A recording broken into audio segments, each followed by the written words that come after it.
After 3 years of marriage, my wife finally made my identity public and organized a spectacular fireworks show to celebrate my birthday. However, I handed her a divorce agreement and enrolled in a polar research team. All of this because in my past life, 1 year after she made my identity public, she developed cancer. So that she could focus on her treatment, I underwent a vasectomy and used all my fortune to send her abroad for treatment. Finally, after donating a kidney, I dragged my weakened body to manage the company in her place. But later, by accident, I discovered that she had sent 1,000 posts from her secondary Twitter account. In each photo, she appeared with another man. From the honeymoon to the pregnancy, and then the birth of her child, a whole life of happiness. It was then that I realized that for all those years, she had been pretending to be sick. The treatment abroad was just an excuse to hide her infidelities. Even the kidney I donated to her, she had given to her lover. And I, sick and without money to buy pain medication, ended up dying alone on the streets. In this new life, I chose to be true to myself and face the world on my own. Chapter 1. Upon hearing that I had changed my mind, the professor seemed somewhat confused. Didn't you say a few days ago that you couldn't leave your wife? How is it that you've changed your mind now? The professor had always supported me, and it wasn't the first time he had invited me to join his research institute to go with him to Africa. But for Grace, I had always rejected his offer. I gave everything for her, but all I received was that tragic ending. Thinking about all of this, my voice became firm. I hadn't thought it through before, but now I've made my decision and I won't change it. The professor, seeing that I was determined, didn't press further. After hanging up, Grace still hadn't returned home. But her image appeared on Jeremy's social media. In the photo, Grace was walking with her arm around his, her face almost pressed against his, showing a smile full of affection. The suggestive photo was accompanied by a brief caption.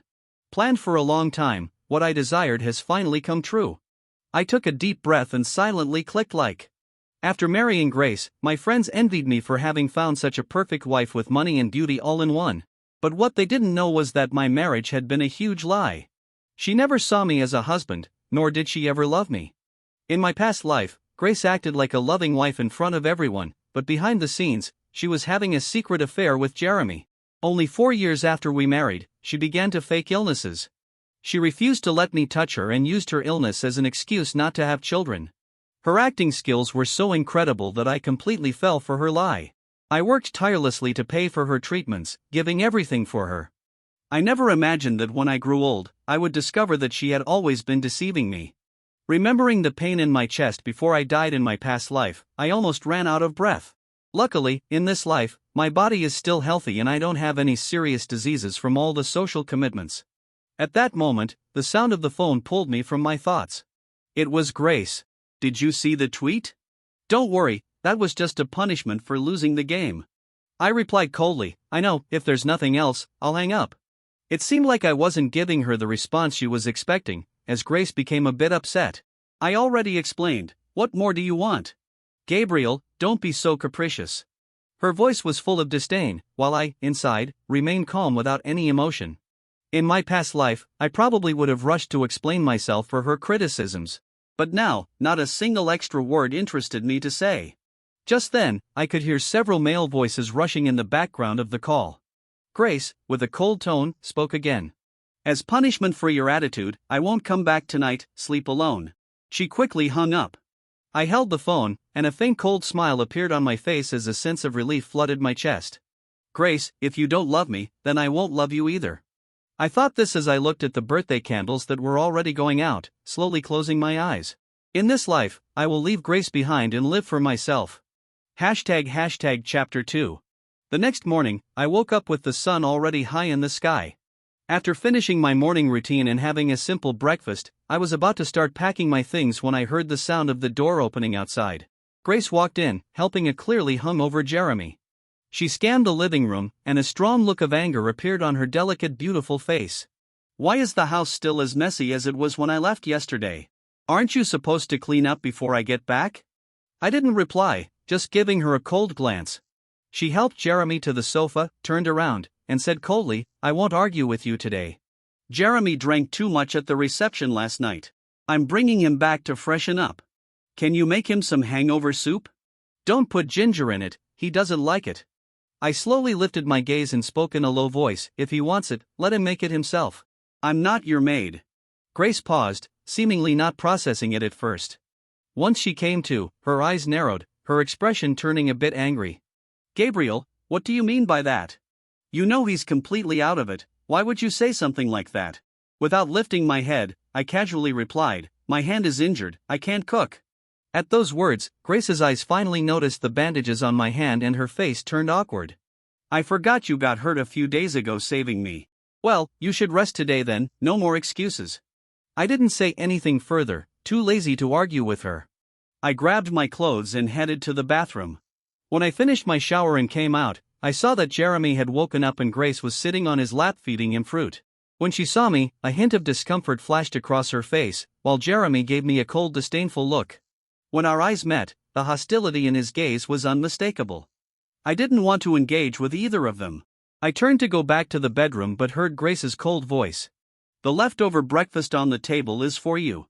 Don't say I didn't think of you. I lowered my gaze, glancing briefly at the cold leftovers on the table, and a chill ran through me. After all these years of marriage, Grace had never once cooked a meal for me.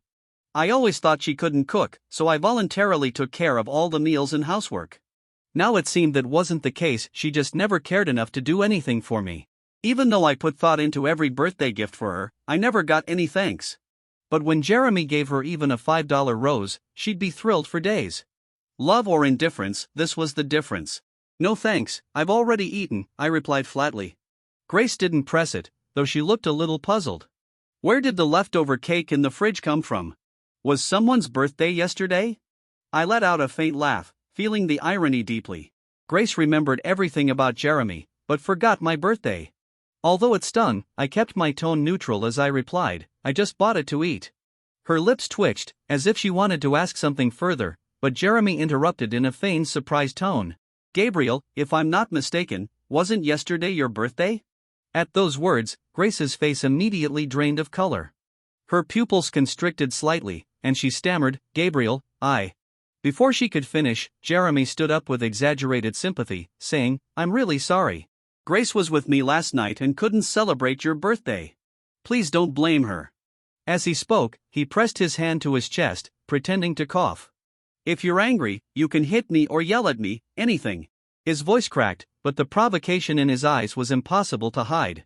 I pretended not to care, smiling faintly, and stood up to throw the cake from the fridge into the trash. It's fine, whether I celebrate my birthday or not doesn't matter. To her, she only cares about you. As soon as I said that, Grace jumped up angrily. Gabriel, what are you talking about? He's been my friend since childhood. I've known him much longer than you have. If there was anything, we would have been together a long time ago. She seemed to remember something then, and scoffed. So what if you didn't get a birthday celebration yesterday? Do you really need to be so petty and take it out on others? Gabriel, I want you to apologize to Jeremy right now. I listened to her standing on her moral high ground, and felt a deep sense of emptiness inside. Seeing that I remained silent, Grace's expression faltered, and her tone turned sharper. What's your attitude? I'm talking to you. With that, she grabbed me, her fingers pressing hard on the wound on my hand, her face turning pale with anger. Jeremy suddenly choked up, his voice wavering. Forget it. Don't fight because of me. It was my fault Gabriel's upset. I'll leave now. With that, he turned away, eyes red, and hurried out of the room.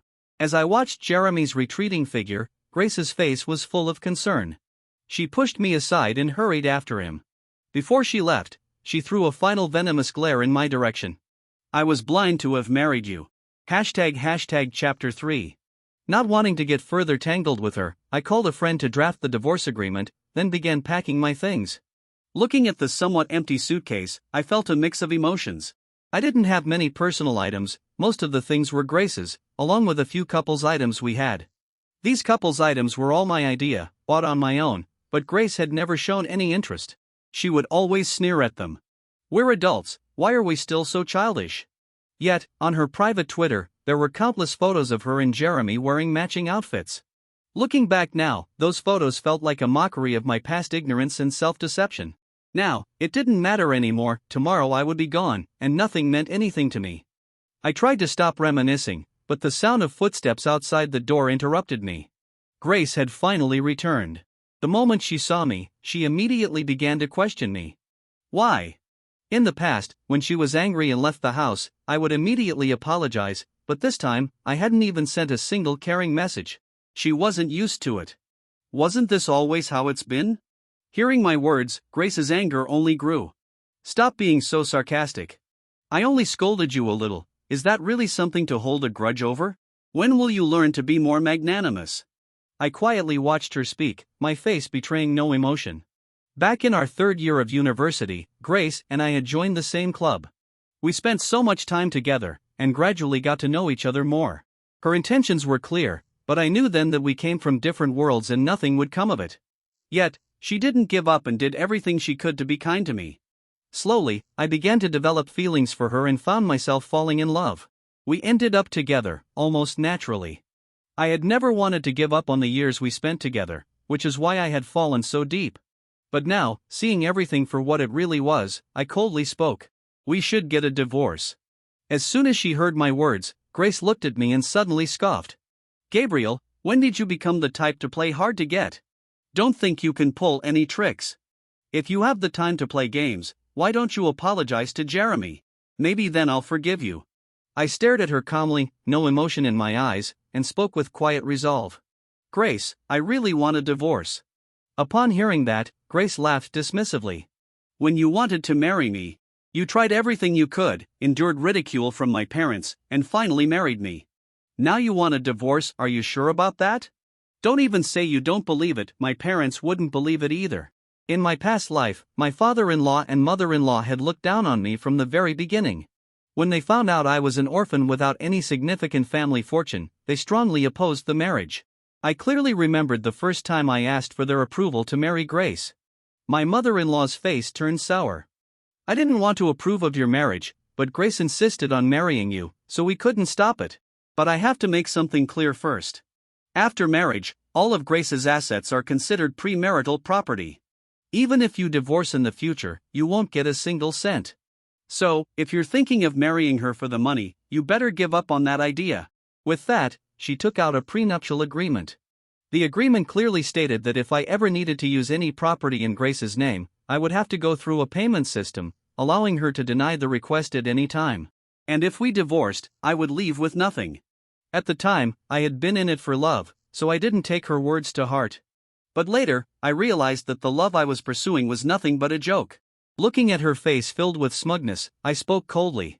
Believe it or not, I've already made up my mind. As soon as I finished speaking, a loud slap rang out. Grace, furious and embarrassed, slapped me across the face, her eyes filled with venom. A sharp pain spread across my face, but I endured it, keeping my expression cold. Before I could say anything, her phone rang. It was Jeremy again. Grace, where are you? My stomach hurts, there are no painkillers at home.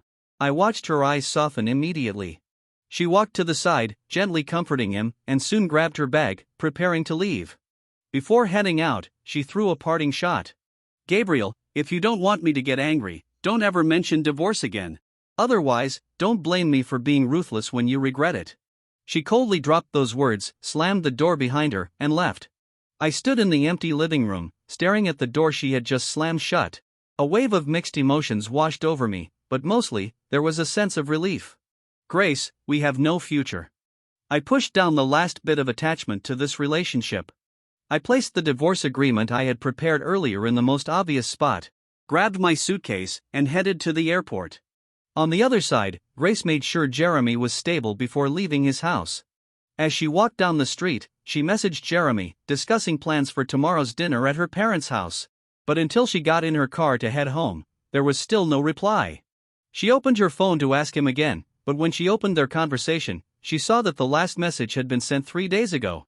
Scrolling through, she saw a whole screen full of messages from Gabriel. Even though her replies were brief, he continued to share his daily updates. But in the past 3 days, Gabriel hadn't sent her a single message. Why such a drastic change? Grace hesitated for a moment, before dialing Gabriel's number. But after a few rings, there was no answer. He had been fine just yesterday, why couldn't she reach him today? Her heart suddenly began to race.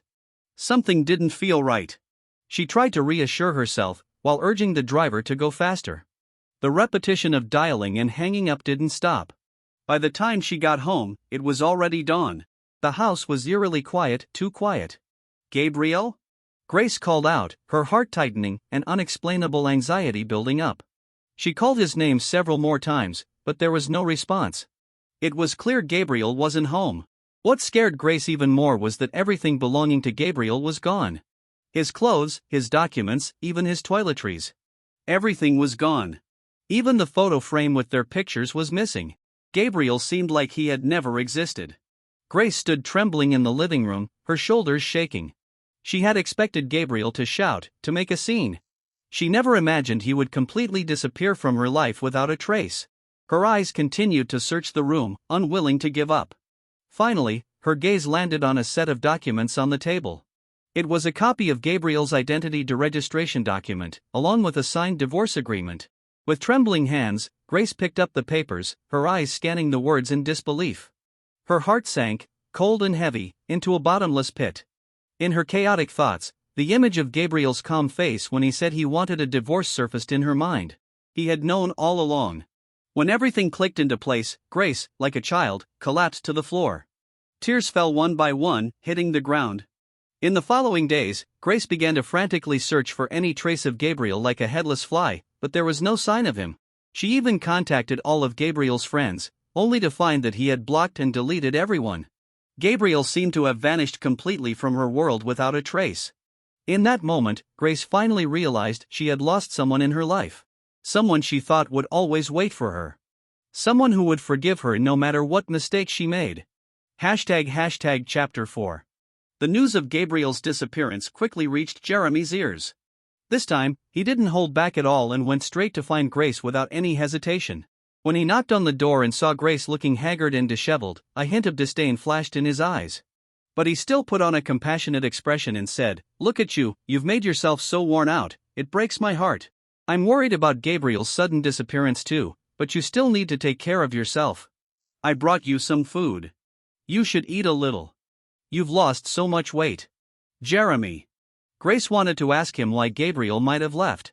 But as soon as she opened her mouth, she was interrupted. "I know what you're going to say. Don't worry, no matter what, I'll always be by your side. I'll heat up the food.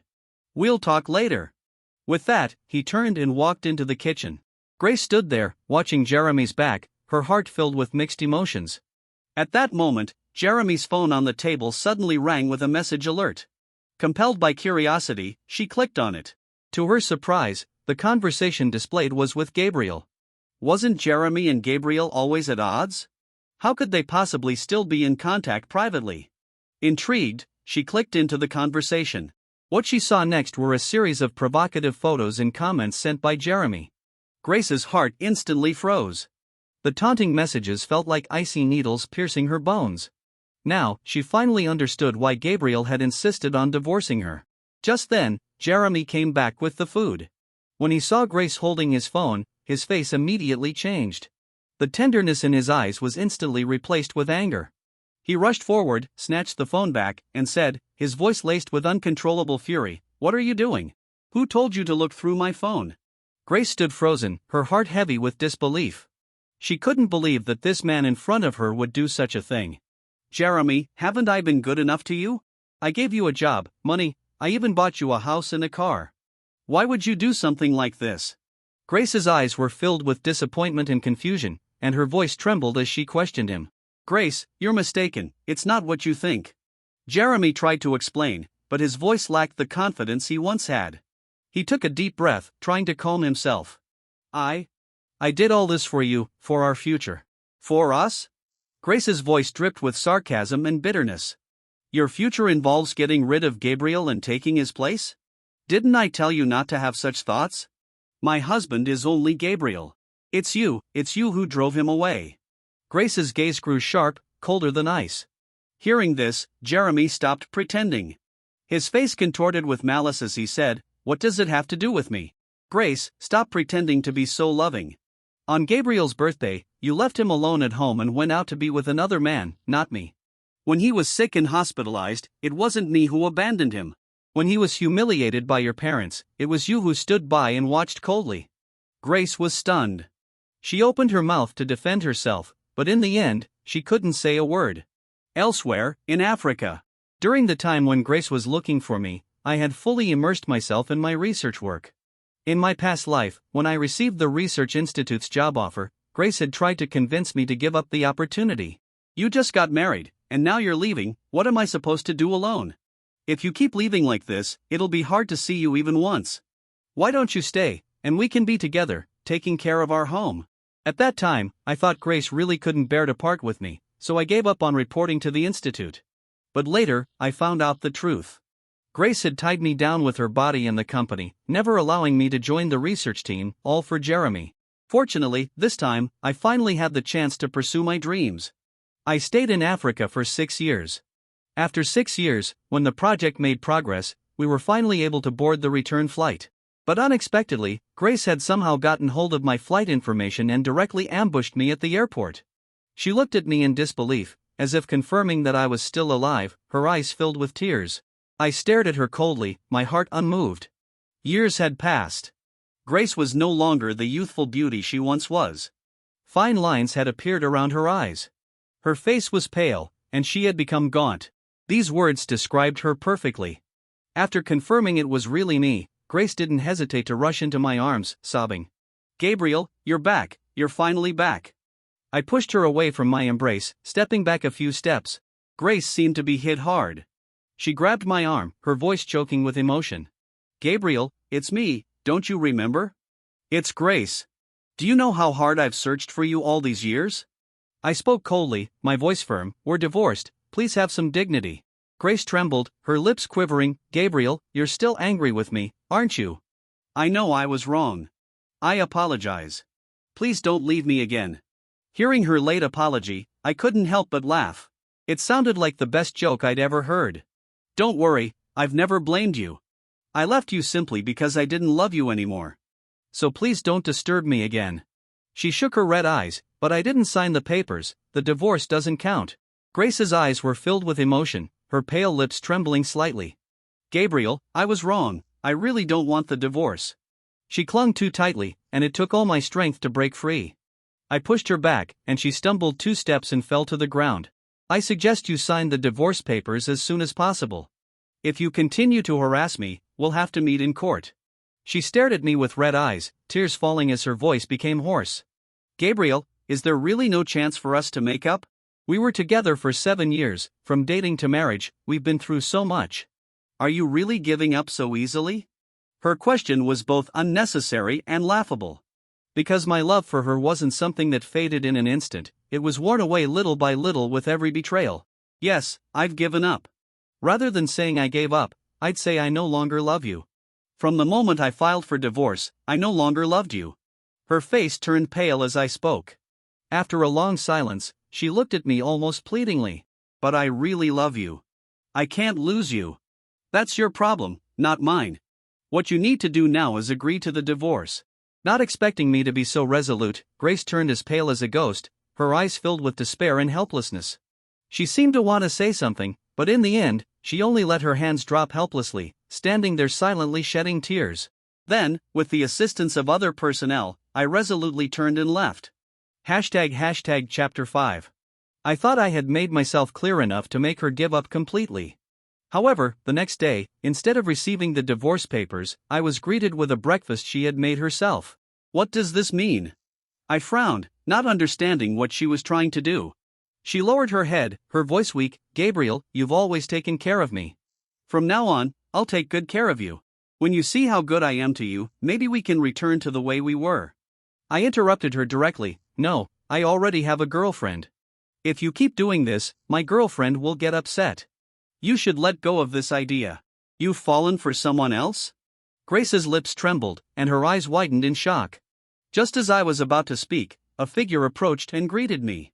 It was Sophia. She walked up with a smile, wearing a white dress that combined with her delicate features, made her look exceptionally fresh and elegant, exuding an air of noble intelligence. Noticing Grace standing nearby, she looked at her in surprise. "Gabriel, who is this?" Sophia asked, coming closer and linking her arm with mine. Grace stared blankly at Sophia, and a sense of inferiority grew in her eyes. I responded indifferently, "A friend from the past." Grace's lips twitched slightly, tears welling up in her eyes, but she fought them back. She didn't continue the conversation. Instead, she struggled to control her tears and managed to whisper a few words. "I've lost you. Wish you happiness."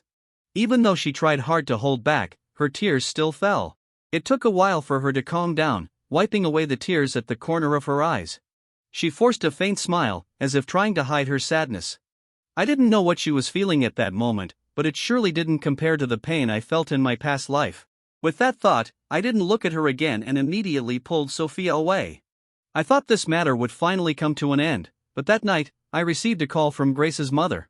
Seeing the caller ID showing ex-mother-in-law, my heart felt complicated.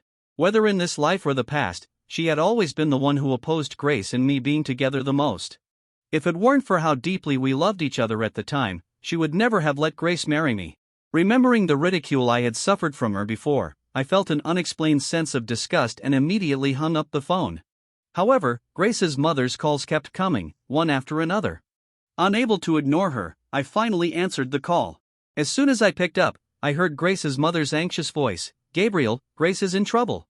Please come to the hospital." I immediately interrupted her coldly. "What does it have to do with me if she's in trouble? I'm not a doctor. Also, we're divorced. Don't contact me about these things anymore." There was silence on the other end for a moment, then her voice choked with emotion. "Gabriel, I beg you, for old time's sake, please come. If you don't go see her, she might not make it. You can't just watch her die." Grace's mom sounded desperate. I took a deep breath, my mind in turmoil, and finally gave in. "Tell me the hospital address." After hanging up, I drove there quickly, the speed of the car matching the heaviness in my heart. At the hospital, Grace's mother was standing by the bed, crying as soon as she saw me. When she saw me, hope flashed in her eyes, and she trembled as she spoke. "Gabriel, you're finally here." Grace, she tried to commit suicide by cutting her wrist last night. She was barely saved yesterday and is still disoriented, not even recognizing me. "She's been calling for you the whole time." I walked up to the bed. Grace's face was pale, her wrist wrapped in thick bandages. Her eyelids fluttered, as if sensing my presence, and she struggled to give a weak smile. "Gabriel." Her voice was faint, tears falling from the corners of her eyes. "I'm sorry. I've made things difficult for you. I just wanted to see you one more time." Her hand weakly lifted, trying to touch my fingertip, but it fell back powerless. "Gabriel, is there really no chance for us anymore?" I didn't deny it, replying calmly, "What's past is past. We can't go back." Grace let out a bitter laugh. It seemed she had already known the answer. "Well, who would want someone who's hurt them? I deserve this. I brought this upon myself." Her lips trembled as if she wanted to say more but ultimately kept silent. She could only watch me leave with reddened eyes, silently shedding tears. Chapter 6. After that day, Grace never came to find me again. I heard that after staying in the hospital for a week, she was taken back home by her mother. A few days later, I received the divorce papers from her sent by her lawyer. The papers didn't include the harsh terms of the prenuptial agreement, which had originally required me to leave empty-handed. Instead, all the assets under my name were split in half, and I was given my share. I signed the papers, but there wasn't a single feeling of relief in my heart. Perhaps true liberation doesn't come from signing a piece of paper, but from inner peace and acceptance. Time continued to pass, and 6 months went by. Sophia and I went through the stages of proposal, engagement, and finally, marriage. On the wedding day, the sky was clear and sunny. Sunlight streamed through the colorful glass of the church, casting beautiful patterns of light. Sophia, in her exquisite white wedding dress, slowly walked to my side. We exchanged rings. Amid the congratulations of friends and family, we kissed. After the reception started, Sophia and I took turns offering toasts. Halfway through, I bumped into someone. It had been 6 years, and he was a completely different person now. He looked haggard, unshaven, and his eyes were hollow. If it hadn't been for his sly eyes, I wouldn't have recognized him at first. But why was he here? As I pondered, Jeremy walked closer. Seeing his dark expression, an ominous premonition suddenly arose in my heart. Just as I was about to shout, he suddenly pulled a knife from his sleeve. "It's all your fault. If it weren't for you, Grace wouldn't have left me, I wouldn't have fallen this low. You ruined me, and now I have nothing left. I'm going to kill you." He hissed through his teeth, glaring at me as if he wanted to tear me apart. "You won't let me live in peace, then you won't get to live either." His eyes were bloodshot, and he rushed towards me.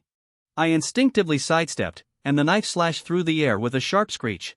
The surroundings instantly fell into chaos, with guests screaming and scattering. I quickly shielded Sophia, but to my surprise, the next moment, Jeremy lunged at me again with the knife. The distance was too close, and the speed too fast, I couldn't dodge in time. Just then, Grace, I don't know from where, suddenly appeared and threw herself in front of me, blocking the blade with her body. The knife sank deep into her abdomen. Blood instantly soaked her clothes, and Grace's face turned pale, but she clutched the knife in Jeremy's hand tightly. Jeremy froze in shock. His eyes gradually cleared, and the knife dropped from his hand. At that moment, security rushed forward and quickly subdued Jeremy. Just before Grace collapsed, I rushed over and caught her. Her breath was weak, but she forced a smile. "I was just here to congratulate you on your wedding. I didn't expect this." Grace was breathing heavily. Despite the injury, there was a sense of relief in her. "At least, I guess this is my gift to you. Gabriel, I've paid back what I owed you." Others might not understand what she was saying, but I did. She wanted to repay me for everything she had done to me with that knife. Her voice grew weaker, and I tightly gripped her hand, my heart full of mixed emotions. Soon, Jeremy was taken away by the police, and Grace was rushed to the ambulance. Fortunately, after emergency surgery, she survived. Jeremy, on the other hand, was sentenced to 30 years for attempted murder. He would spend the rest of his life in prison. The night I left Kyoto, I went to visit Grace in the hospital. She lay in the bed, still pale. When she saw me, a complicated emotion flashed in her eyes. "I'm sorry, it's all because of me that I ruined your wedding." Her voice was weak, and tears hung at the corner of her eyes. "The doctor said I damaged a nerve, and I'll probably spend the rest of my life in a hospital bed. I guess this is my punishment," Grace said, her tears welling up. "This is your own fault," I replied coldly. Her tears immediately fell. I didn't know if she ever recovered, nor did I care. Because after leaving the hospital, Sophia and I went abroad. A year later, Sophia gave birth to a beautiful daughter. The moment the baby was born, the hospital room was filled with joy and blessings. Looking at my daughter's tender face, I felt like this was the greatest gift I could have received after being reborn. I gently stroked Sophia's hand, feeling thankful that fate had given me the chance to protect the people I loved.